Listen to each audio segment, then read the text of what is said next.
Hello, and we have the pleasure today in this business spotlight to be talking with Robert Finch, president of Finch Constructors Incorporated. Good afternoon, Mr. Finch. Good afternoon. How's everything going? So far, so good. We've been really blessed in this economy that's not treating people real well. We can say we've been blessed.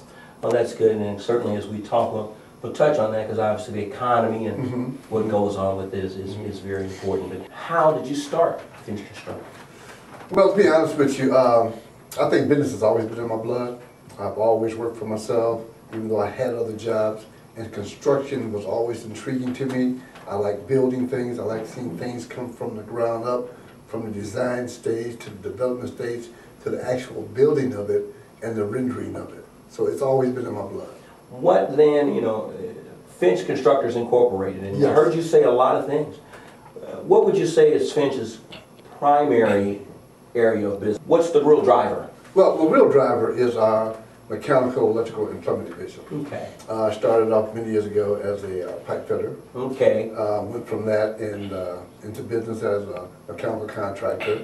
Developed the electrical background because I started doing that at a very young age. And we were really asked to add electrical to our company. Right. Because of our business models and practice. So we're primarily mechanical, electrical, and plumbing, and now we're into construction management on the MEP management side and scheduling and job cost analysis. MEP, you said MEP. Which is mechanical, electrical, and plumbing. Gotcha. Gotcha. Got to make sure we know that and viewers know, because it sounds like you're into a lot of the skilled trades, which obviously is a great place to be, given the job climate in the skilled trades. Obviously, there will be work seemingly a lot of the time. Very true, and we also have iron workers, which welders and laborers. That's super. Sounds like you cover a whole lot. It's an interesting gamut that you cover. Well, when you find many years in business and people ask you to do things, and then you just attach them to your business model, and instead of subbing some of those crafts out, we just hire them ourselves. When you're in the position, obviously, of being the contractor, or at least in the construction management side, you're obviously in the position of dictating jobs. Somewhat. Well, at least dictating the outcome and making sure that the job is done correctly, done safely, and it's done according to plans and specs. Great, great. Projects today, Mr. Finch, what do you have your hands in? What have you done? Well, probably our signature company is Eli Lilly. Okay. We've been there for 16 and a half years. Great. They were the ones who actually recruited me here from Cleveland, Ohio, to open up their diversity division in the pipe fitting industry. Great. And so we've been doing that from mechanical division. We've been there. We're also done work at Lucas Oil Stadium, Indianapolis International Airport. We're down at the now JW Marriott.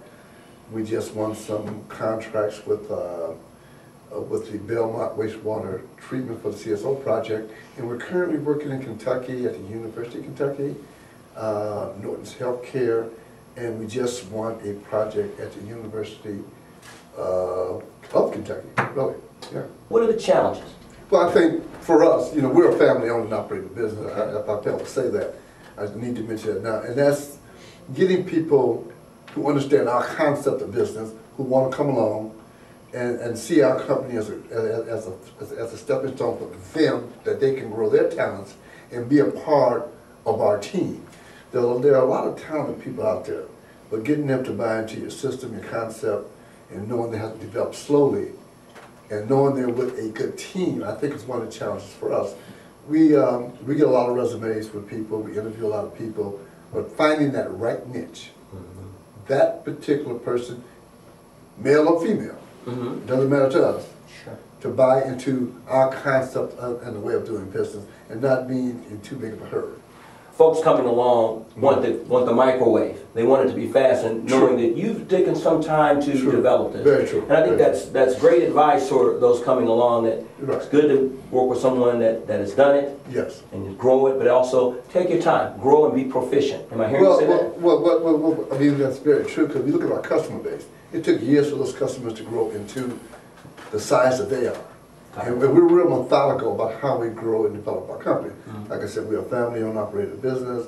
Our daughter works for us, our son-in-law works for us. We have a young team of people, and they have to buy into the concept of developing their talents to grow along with our company and to satisfy our customers.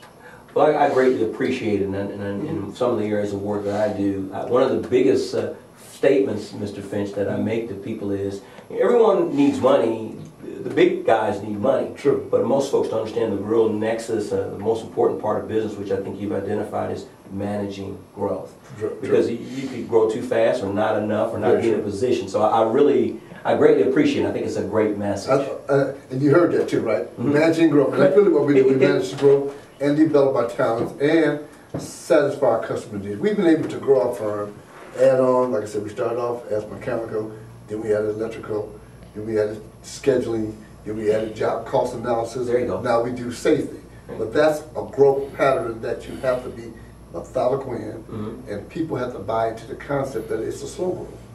And it sounds like you've become proficient at each area, which I just, again, I like to think so. I can't, I hear you. I think the evidence bears it out, but I think your point, and I'm emphasizing this because for our viewers to really capture that, because I think a lot of young entrepreneurs, Mr. Finch, they get in their business, they're in a hurry, they have a great product, and that may be well. But if you don't manage growth, then everything's out of whack. You become proficient, grow. So that is, if we didn't say anything else today, I think that's just a wonderful point that you're making. Indianapolis, Super Bowl coming up. A lot of construction, seemingly sewer overflow. I don't know all of the things that are in line, maybe as much as you might, but what is the landscape futuristically for Indianapolis and the construction industry where you're at? Well, I think Indianapolis has been in a good position for the last few years. You know, with the International Airport, Lucas Oil Stadium, the Convention Center now, the new JW Marriott, and the Super Bowl coming, the CSO project, which is the Belmont and Clean Sewer Overflow. I think we've been in a good position.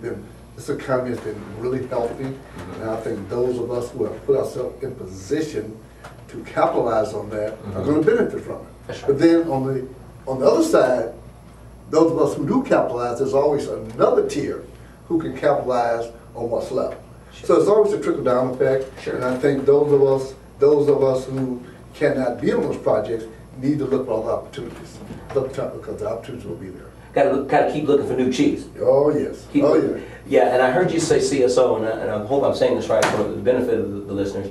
Combined sewer overflow. That is very which correct. Is a big, major infrastructure project in Indianapolis. That I think that a lot of smaller companies, minority companies, and entrepreneurs that are trying to get into businesses can cut their teeth here, because there's going to be obviously plenty of work. Well, that's very true, and they're bringing in a lot of large contractors are bidding it, but it's a way for a small minority and women-owned business to get in and partner with these people, show them their services, don't bid or take on anything more than what you can handle. And back to the growth. That's back to the growth. Right. And once companies see that, I mean, they'll buy into it. Right. And make sure you get in there, do your job, do it cleanly, safely, satisfy your customer, get paid, and go home. I like that. What are your future goals? Well, like I said, we're a family-owned and operated business, and the vice president of the company, knock on wood, happens to be my wife. Well. And obviously, you know, we want to retire and leave a legacy. And leaving a legacy, that means creating another generation. That's right. Another group of young people to carry on the work that we started. That would be so much to us. It would mean a lot to us to have our name 10, 15 years from now still mean something in this city, in other cities, in other states. Knowing that we created something that is of value to other people and to major firms. Last question, Mr. Finch, and this is, what would you say in a phrase about Finch Constructors Inc. that captures it, that says what it means, the essence of the company that describes you best? What would you leave with? Well, we have what we say 5 categories that we grade ourselves on. And we want to leave people with this. If you hire us, we're going to do it safe. We're going to do it within the schedule. We're going to do it within the budget. We're going to give you a quality job, and you will definitely be a satisfied customer once we finish your project. Those are the 5 categories that we are graded on, and we're always graded very highly in those categories. Mr. Finch, I think that was well said. We're today with Robert Finch, President of Finch Constructors Inc. And this is ICIndyMag.com.